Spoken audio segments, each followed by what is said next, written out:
Hello, I'm Peter and I'm in Bryant Park in Manhattan, which was the venue for this year's Conversations New York event, which I have to say was wonderful. More than 200 people came to the welcome desk. Quite a lot of other people avoided the welcome desk and just came to the tables anyway, so it was incredibly well attended. And there's clearly, a strong wish and need for people to get together, in this case with other people who were until 10 minutes ago complete strangers, and just talk about things like, in this case, how to thrive and survive in New York, or at another table we were talking about how to handle disagreements without falling out, or other people were talking about what is happiness.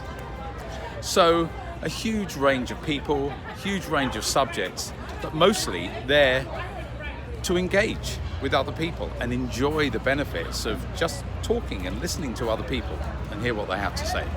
So let's hear what some of the people who were there had to say about the event. My first question was, why do we need events like this in the first place?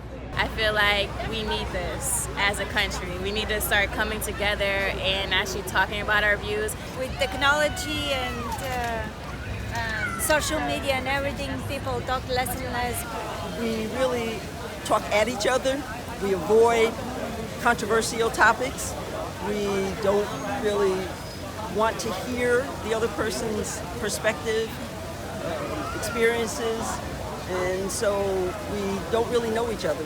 There are many of us who understand the urgency of developing skills to be able to speak to one another as opposed to, I'll say, hurl either insults or bullets, which seem to be happening these days.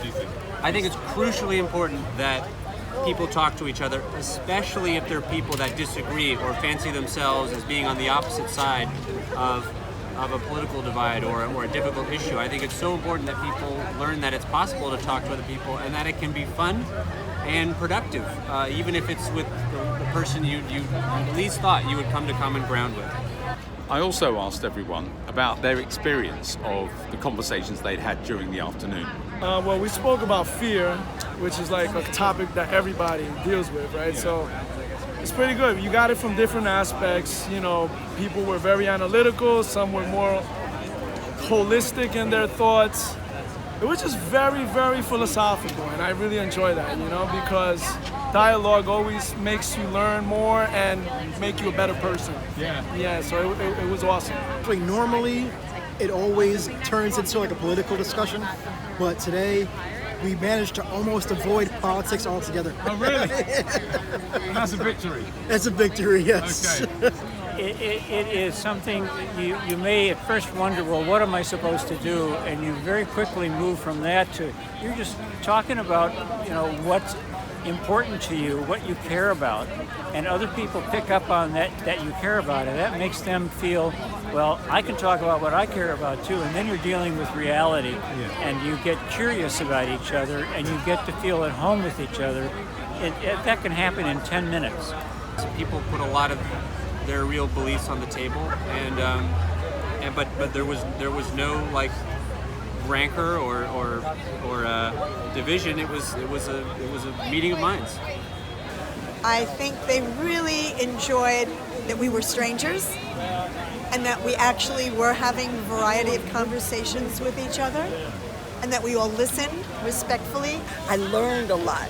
I heard from different people. They raised issues I had not thought about, solutions I hadn't considered. And I feel as though I'm taking something away and I can move forward in my personal life, in my professional life, and really just looking forward to other conversations in different venues to kind of keep exploring and trying to bring people together. And I think that's what this accomplished.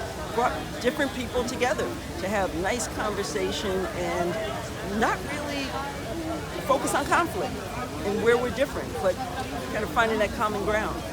Some great reactions, and a number of people commented on how great it was just to feel that there was a safe space in which it was okay to talk.